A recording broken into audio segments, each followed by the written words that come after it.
Hello friends old and new, watch enthusiasts and curious cats around the globe.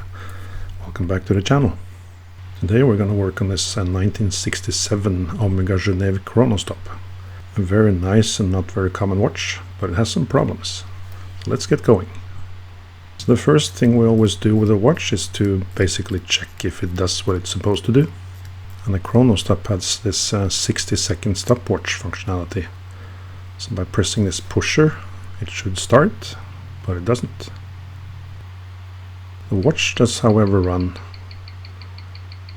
even though I think an astrologist would be better at reading this output than a horologist.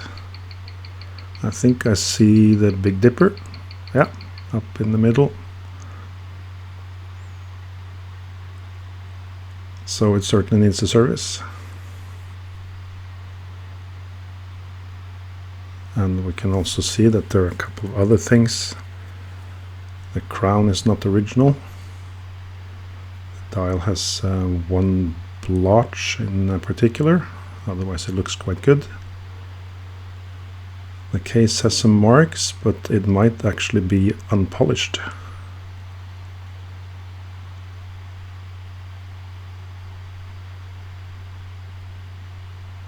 And if we take the case back off, we can see that it has the very nice caliber 865, but it's very dirty. And there's a case screw missing. So overall, this is due for some tender love and care.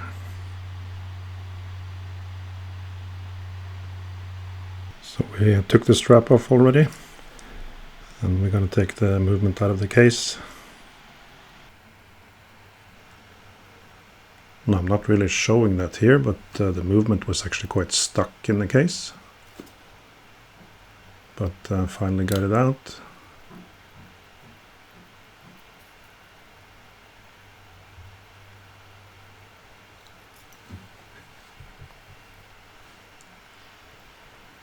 We can see that the dial is actually in very nice condition. It has a bit of wear, but that's alright. Mostly it's this one blotch, looks like a small bubble of jam or something, to the left of the center. And this dial has this sort of rally theme, if you will. There were a few different versions of the Chronostop. The initial version actually had a rotatable inner dial that you could then use in conjunction with the seconds hand to time more than just the seconds. Let's get back to that a little bit later. With the movement out of the case and the dial and hands off, we see that the chronograph actually does start.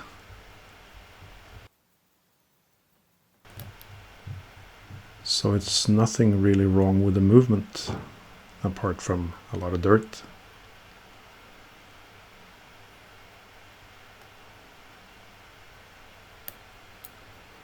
So that's a good thing. Well, not the dirt, obviously, but that it runs.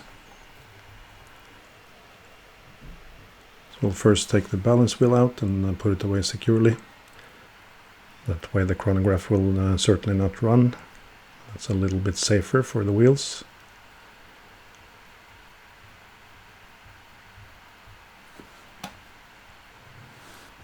When working on chronographs, we first want to release any tension. And there are a lot of strong springs in chronographs. So those are the first ones we'll take off. In this family of movements, there's this double spring acting on both the cam and the hammer. So we'll take those off first. Then we can take off the hammer that is simply loose on the post. And then we're going to take off the clutch spring. It's also fairly common in these old chronographs that the steady pins are very tight fits into the main plate.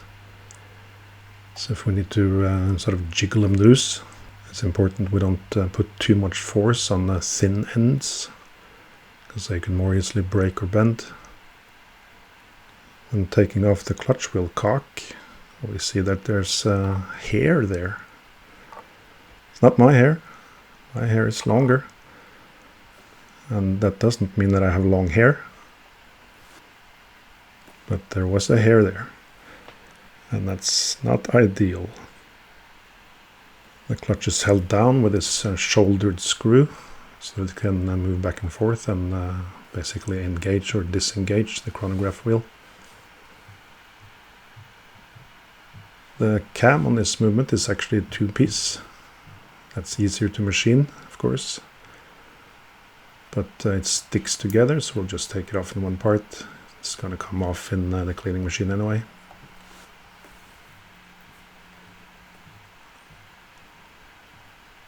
The brake has this very strong spring underneath, so we need to be careful when taking that off.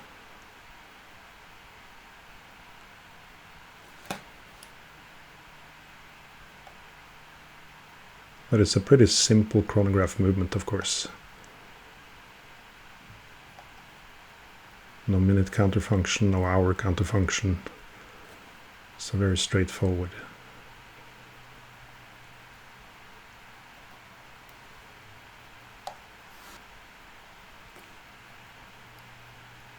Then we can take off the chronograph bridge and the chronograph wheel. The chronograph wheel, or the central seconds hand if you will, is always held in place with this friction spring. I'm going to take that off as well. And then for the driving wheel, which is friction fit onto the extended fourth wheel pivot, we'll use this special tool for taking that off. And with all the chronograph parts off, we can let down the mainspring. And then everything is basically a normal movement underneath.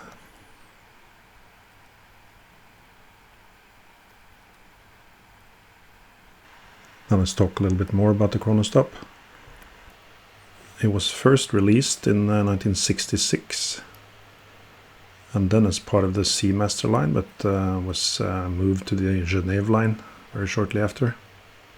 So most of the Chronostops you'll find are the Geneve Chronostop.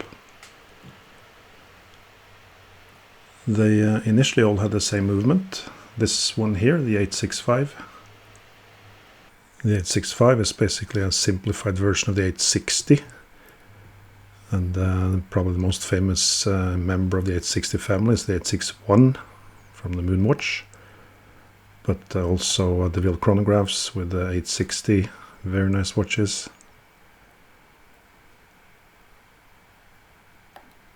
Of course, the simplified means that they took away the minute counter, the hour counter.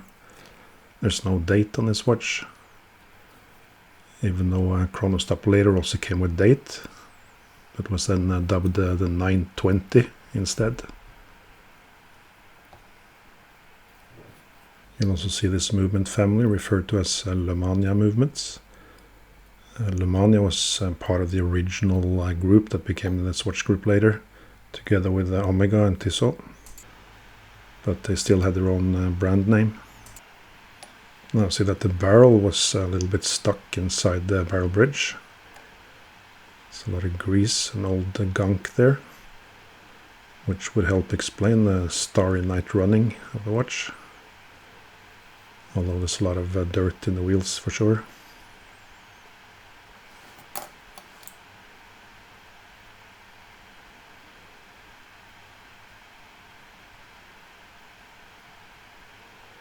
Now getting back to the versions of the Chronostop.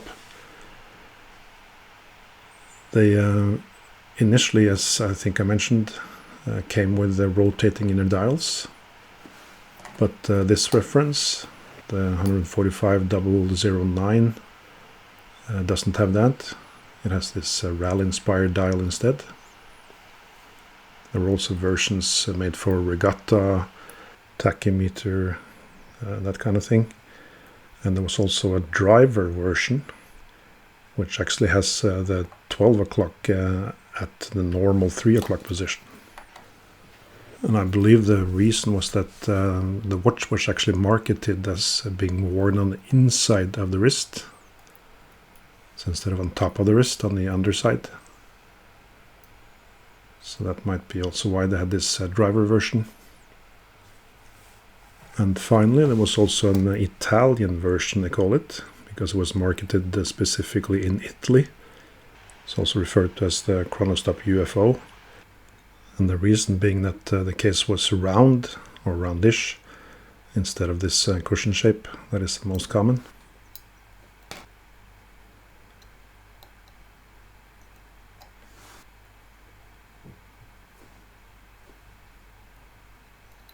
So we've come to the keyless works. There's no calendar features whatsoever on this model, the 865.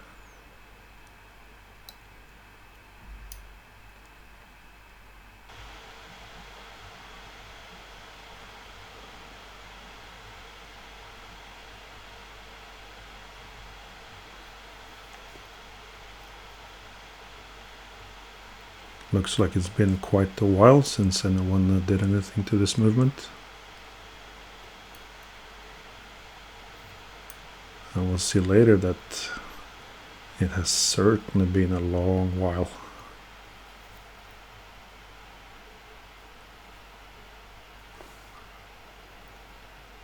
Taking the shock settings out.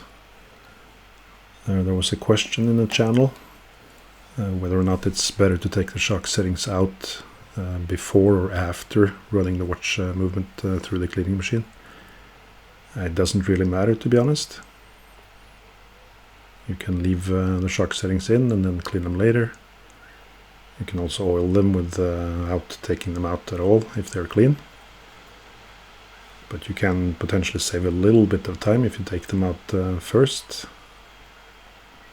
But in the end, it's really all about personal preference. So we're trying to clean off a little bit more in the keyless works. The setting lever is quite dirty.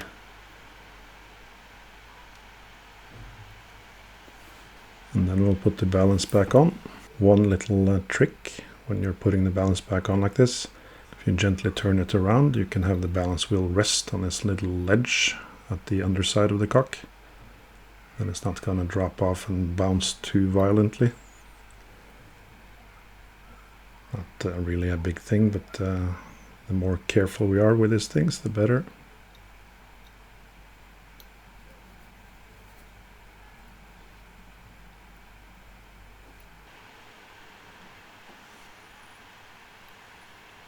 Alright, then we're pretty much ready to get the parts into the cleaning machine.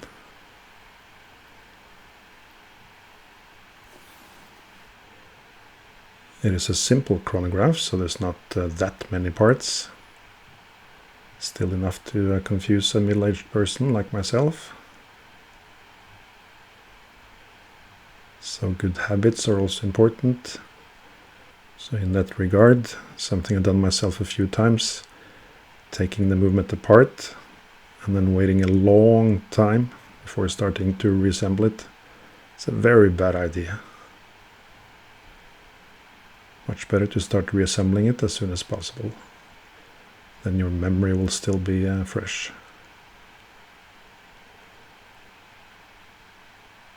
Okay, let's get these parts into the basket and the basket to the cleaning machine. And then we'll take a 33-minute break and see you then.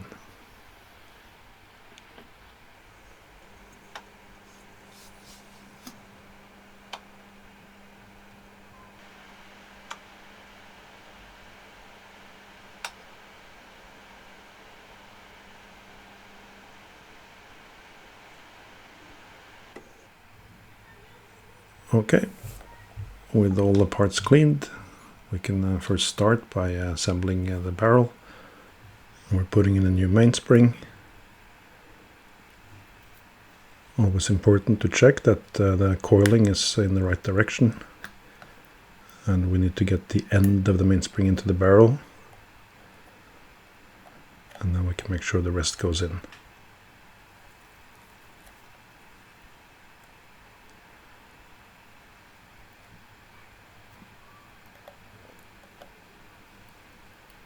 If you have to put in a new mainspring like we did with this one, it can actually be beneficial to put in a mainspring that's a little bit weaker than the one that was originally there.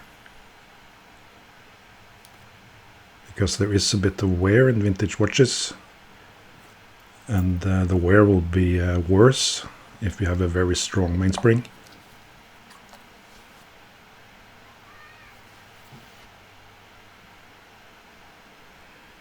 And with a new mainspring in the barrel, we can turn to the shock settings, putting a little bit of 9010 on the end stones.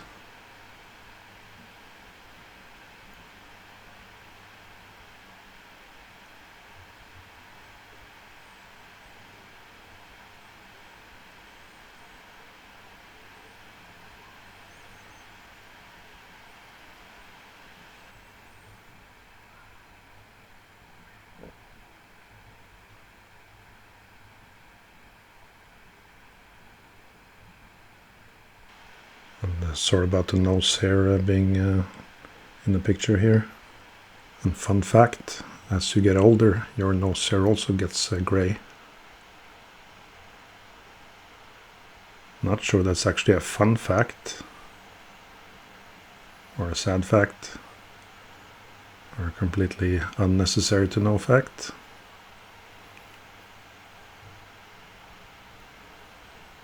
Let's get the shock settings back in. We can see the balance oscillates already.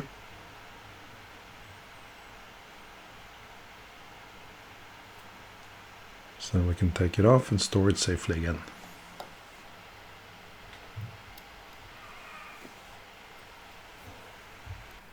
So vintage chronographs are very popular watches.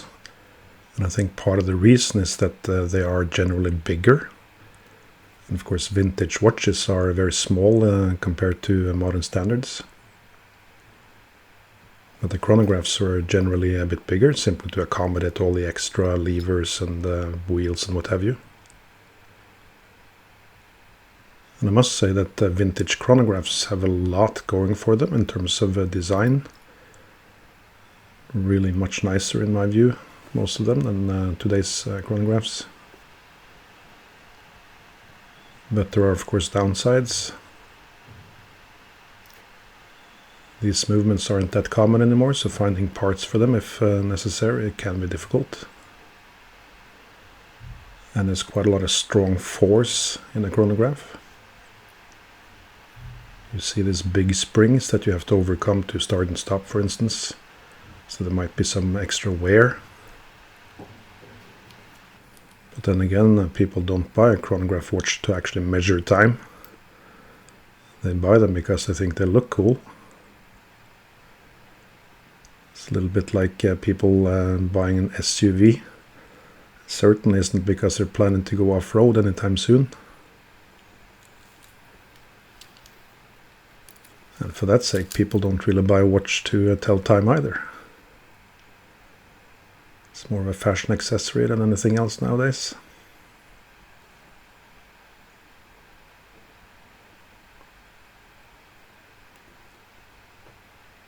So before we can put this 3/4 plate back on, we need to make sure that we oil the pieces. This one has the crown wheel on the underside, screwed down from the top. And wherever metal rubs against metal, we want to make friction less with a little bit of oil, typically D5 or HP 1300.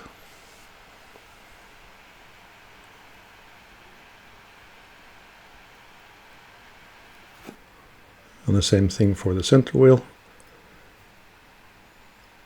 Where it rubs against the main plate, we put a tiny little blob of D5 or HP 1300.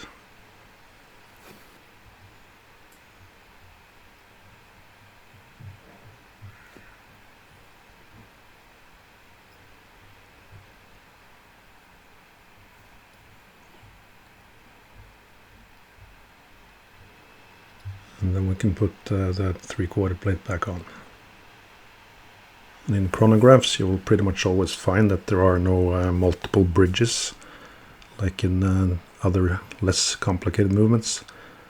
You need bigger, thicker plates basically to accommodate all the chronograph components, maybe additional hour counter, that kind of thing. So you'll have bigger plates and often more plates. If you look at the Eberhardt Navy Master video, for instance, it's basically 5 layers of plates, which is not that uncommon in the chronograph with both hour counter and multiple date complications. This one is quite simple. It's also a good introduction to chronographs if you haven't worked on one before.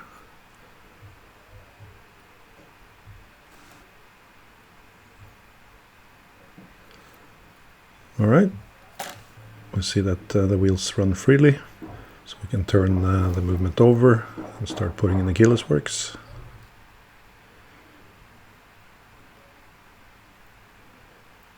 Very straightforward. No date, no hour counter, just the keyless works and the motion works. So while we're doing this, let's touch upon the whole subject of learning watchmaking. There are a lot of good resources out there. I think probably the best one on YouTube is the Watch Repair channel. Very sober, very good explanations, and really good for learning a lot of techniques and names of things, that kind of stuff. And there are a lot of less educational channels that are also really good. Like the Naked Watchmaker, I think, is very good. But it's also a question of how much are you looking at these channels for entertainment value, and how much for actually learning a little bit, maybe working on some watches yourself.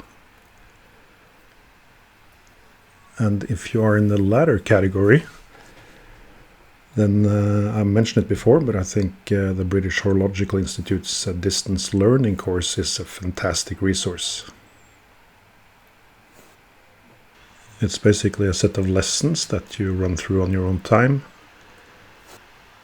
I believe it's still organized into 12 lessons, where you have one binder for each lesson, with questions, with practical exercises, that kind of thing. And of course you can supplement that with going to actual courses. Well, not in 2020, obviously, and not really in 2021 so far either, but towards the end of the year they've probably started up again.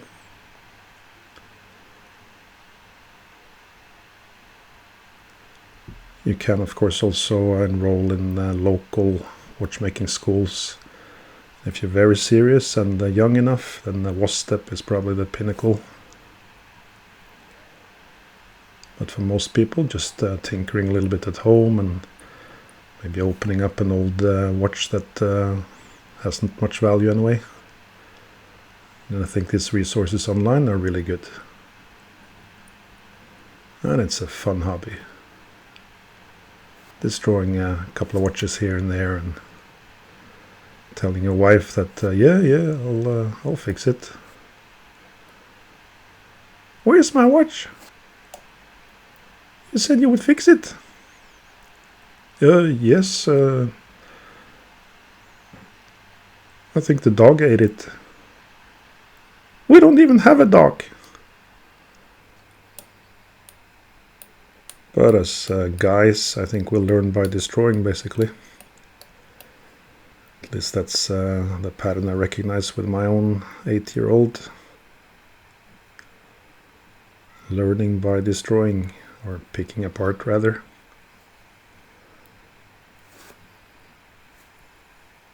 Of course, when I grew up in Norway, it wasn't quite like that. We had to walk for 4 hours with snow up to our chest just to destroy a watch. Nowadays you can basically just take one from your father or mother and destroy it.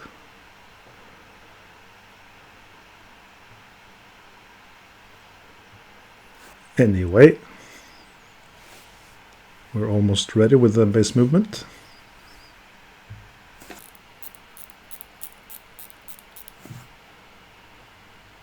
Put a little bit wind on, and then we can oil the pallet fork, which I'm not showing in this video, but you can see it in, for instance, the latest Grand Seiko video.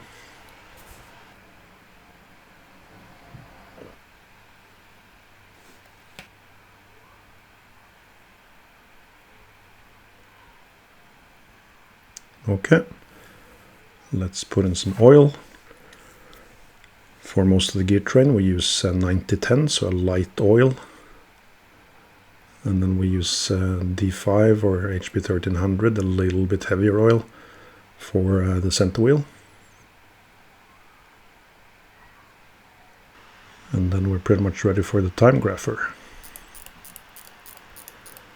We talked a little bit about the time grapher before, but what we want to see are straight lines.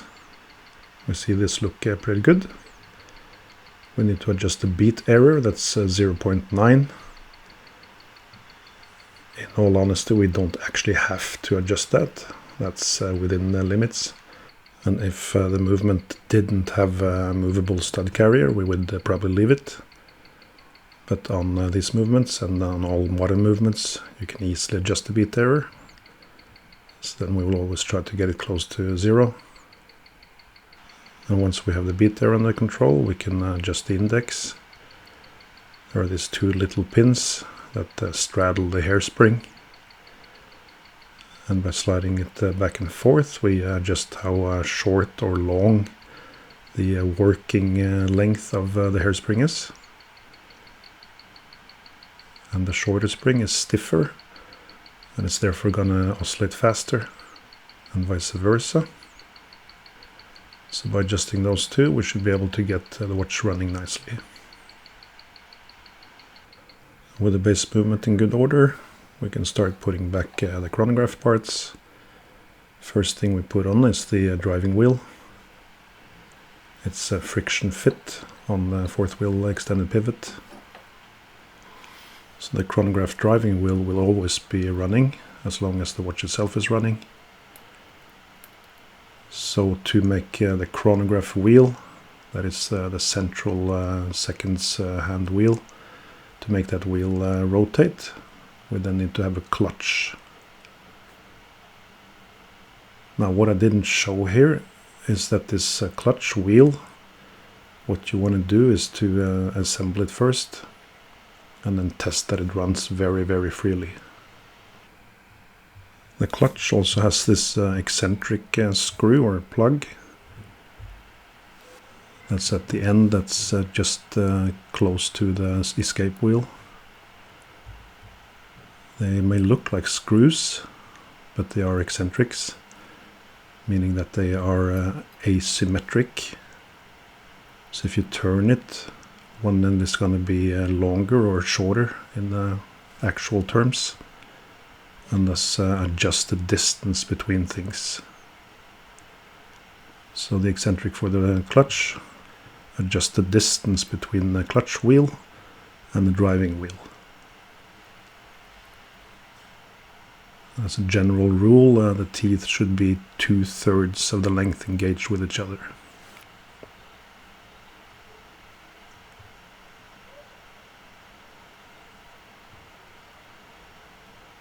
Alright, we put the cam back in,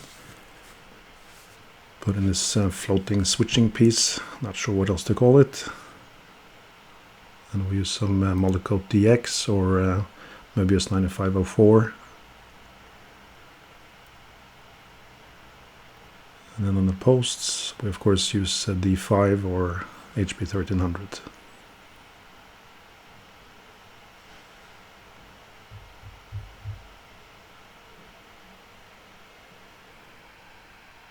Now the operating lever is held in place by this yoke and a very strong spring underneath, which can be a bit tricky to both take off and reassemble. We just have to be a bit gentle with that and not screw things down until we know they're in a good place. And also don't unscrew them before we know that the spring tension is released.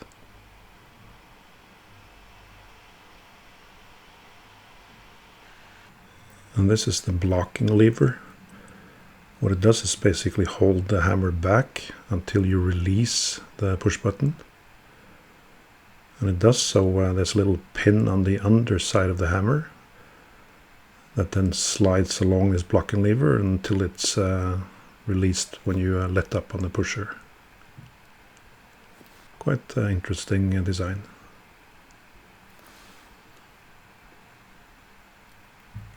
Then we can put in the chronograph wheel.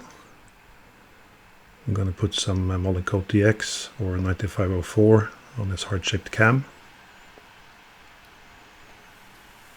Very important that the cam is highly polished and also lubricated, so that when the hammer hits it, it goes straight back to zero position.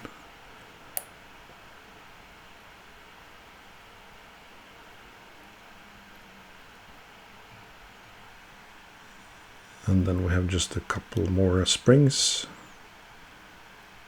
We have the cam spring, and we have the hammer spring.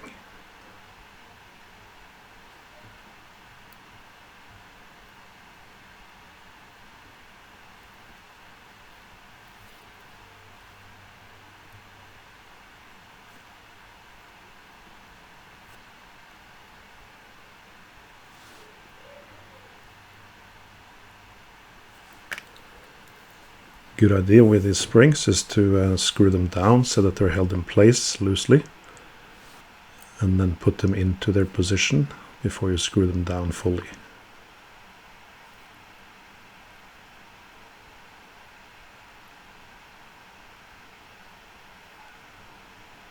Then we can put the balance back in.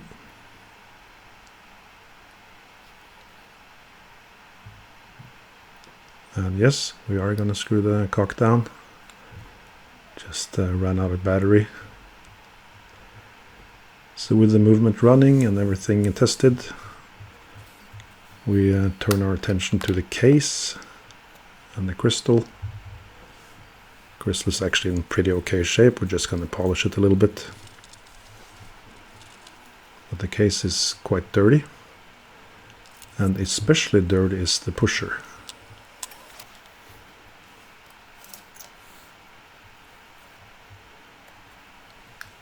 If we look at the pusher a bit close up, this green stuff, that is, let's say DNA, leftover stuff from the skin, and it's quite infected, all of these parts, and that is simply the reason the chronograph wouldn't start, that the pusher didn't really work properly. So we're gonna get all that gunk out.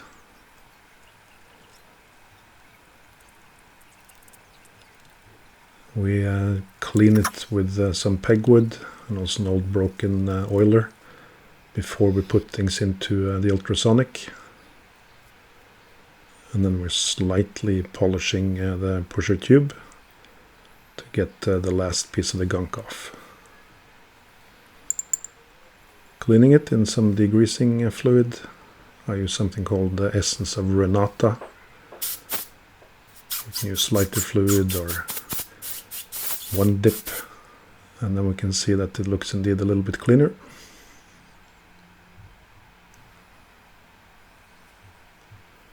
It's quite common for these pushers to be screwed into the case. So we just fit the case over the pusher and then screw it down from the inside.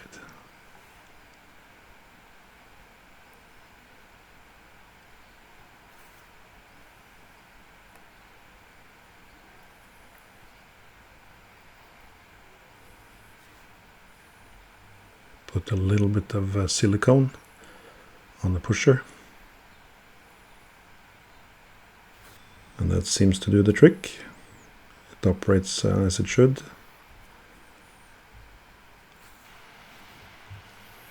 The thing with mechanical watches is that everything is perfectly logical. Everything and anything happens for a very logical reason. And for this one it was that the pusher simply didn't operate. Now we're putting the crystal back on.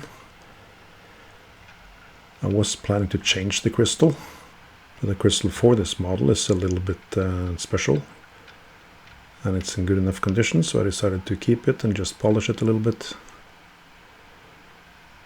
When putting the crystal back in, a crystal press like this is very convenient.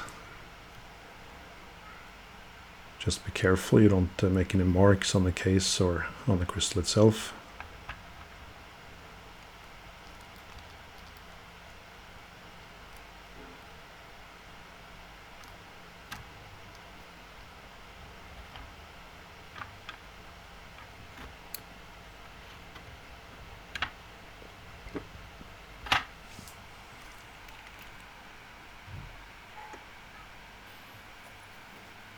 And finally, for the case back,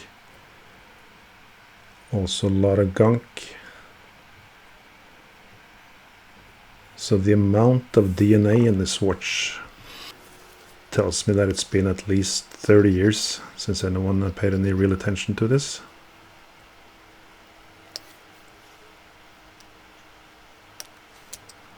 You can see the gasket is hard and brittle, which is also very common. And coincidentally, this degradation of old gaskets is also a big part of the reason why vintage watches are not waterproof. Even though they might say waterproof. Of course, no watches are actually waterproof, but anyway.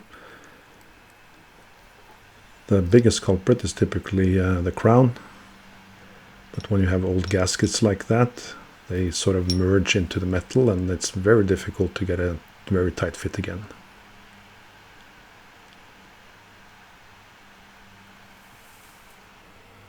Turning our attention to the dial. So the dial is in good shape. There's just this one spot right there. That's a little bit noticeable. Otherwise it's just general small wear. When working with dials, you just have to be very, very careful. Especially where there's lettering. Even though we're only using warm water and some soft sticks, it's very easy to rub off the lettering. So be very careful there.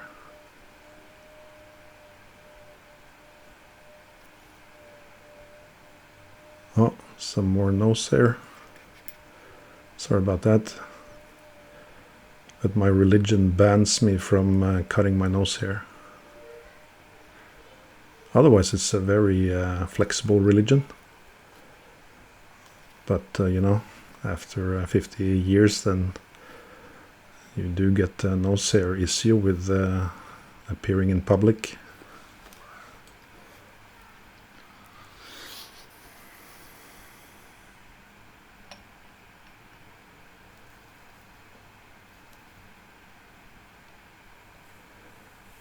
So this dial has a few lume dots as well, and the 12 o'clock marker is lume filled. Luckily these are in pretty good condition, so we don't have to worry too much about that.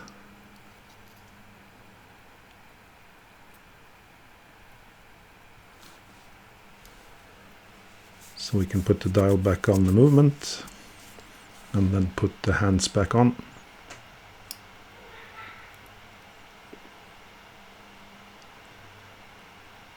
The biggest issue with chronographs is always to line up the chronograph seconds hand. Yes, the minute counter and hour counter are also tricky. But the seconds hand, it's just much more obvious to the eyes if it's misaligned.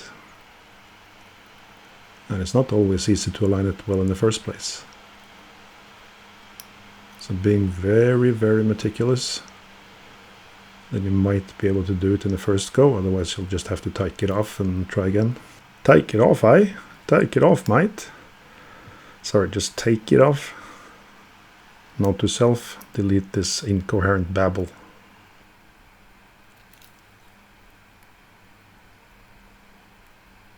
And when putting hands on, it's also a good idea to use Rodico, for instance. That way you're in no danger of scratching the dial. So we did manage to get the second hands on quite well aligned. So we're testing it a couple of times.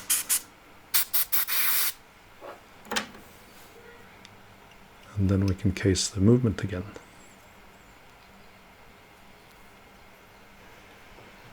One of the last things that we need to do, if you remember initially, we saw that the crown was not original. So we sourced an original crown for the watch. You can typically find these based on the reference number.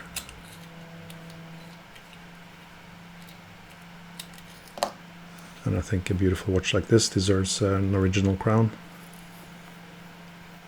Before putting the crown on, we just shape up the threads a little bit.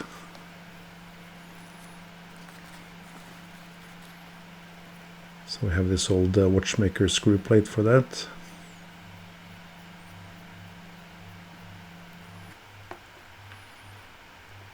We're using Loctite. That's not glue. It's a rubbery type compound when it dries. That simply makes the crown bond a little bit more to the screw, to the stem.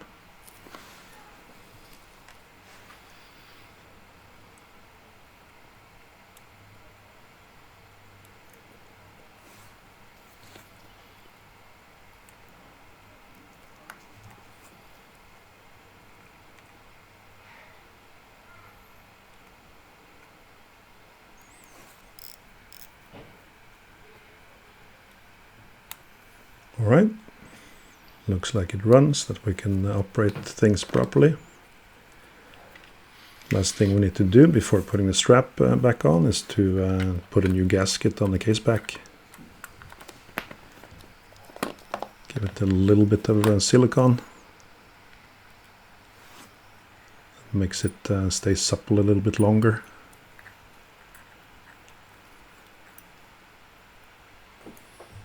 Then we can put the case back on.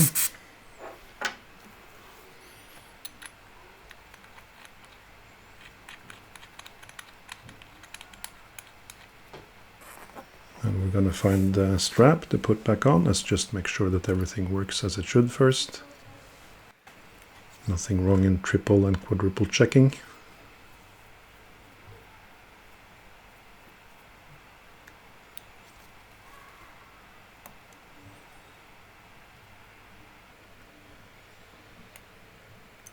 Alright, before we admire the watch on the wrist, let's have a quick preview of what's up next time on the channel. We're going to look at a Russian watch, or a Soviet watch. But for now, this is the Omega Geneve Chronostop on the wrist. Mighty fine looking watch, if I may say so.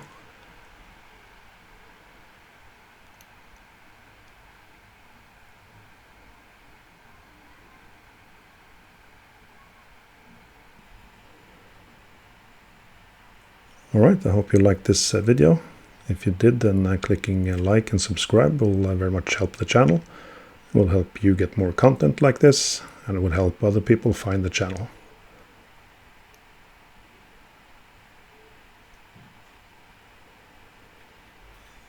My name is Stian from Vintage Watch Services, signing off. We'll be back shortly with a new video. Until then,